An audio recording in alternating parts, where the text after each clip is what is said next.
سر تحریک عدم اعتماد بالکل آرٹیکل 95 اور 63A کے تحت جو اپوزیشن ہے وہ وقت کے جو پرائم منسٹر صاحب ہیں ان کے خلاف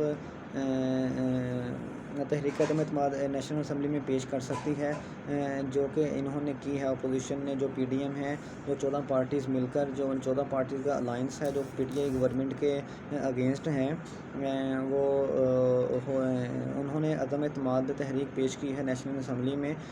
تو انہوں نے 8 مارچ کو یہ پیش کی ہے۔ سر اس میں یہ ہے کہ عدم اعتماد پیش کر دیں اور نیشنل اسمبلی کی اگر 172 سیٹس جو کہ 342 کا 2/3 بنتی ہیں وہ اپوزیشن کا ساتھ دے دیں تو آئین کے مطابق یہ ہے کہ پی ایم کو بدلا جا سکتا ہے۔ لیکن سر ادھر معاملہ کچھ اور ہے۔ پی ایم صاحب نے اور پی ٹی آئی گورنمنٹ نے کہا ہے کہ ٹھیک ہے تو تحریک عدم اعتماد پیش کرنا ان کا حق تھا، اپوزیشن نے انہوں پیش کی ہے، لیکن انہوں نے اس کے فوراً گورنمنٹ کے پریشر میں آ کر کی ہے، امریکہ کے پریشر کے انڈر کی ہے۔ تو انہوں نے جو آرٹیکل 5A ہے اس کو ریووک کیا ہے، اس کی وائلیشن کی ہے، کیونکہ جو آرٹیکل 5A ہے وہ یہ کہتا ہے کہ loyalty to state is basic duty of every citizen.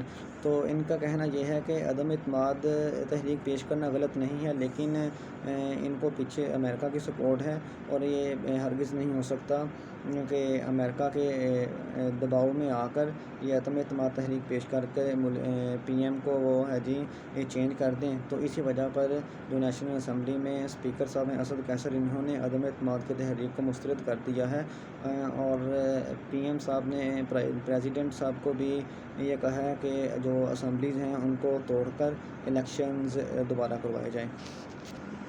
G sir, Maulana Muhammad Ali Jauhar most dynamic and versatile personality of subcontinent ہیں۔ سر یہ 1878 میں رامپور میں ہندوستان میں پیدا ہوئے اور یہ 4 جنوری 1931 میں یہ وفات پا گئے۔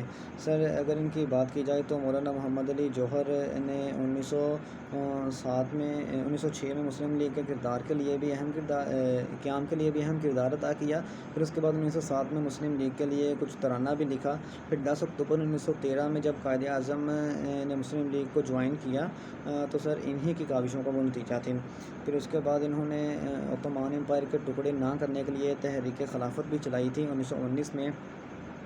سر پھر یہ جب 1931 میں یہ first round table conference attend کر رہے تھے لندن میں، تو یہ 4 جنوری 1931 میں وفات پا گئے تھے۔ لیکن سر جن کو بریڈ جیروشلم میں کیا گیا تھا۔ سر اگر بات کی جائے تو بی ایم آئی ان کی والدہ تھی اور امجدی بانو بیگم تھیں، وہ ان کی بیوی ہیں۔ Thank you sir.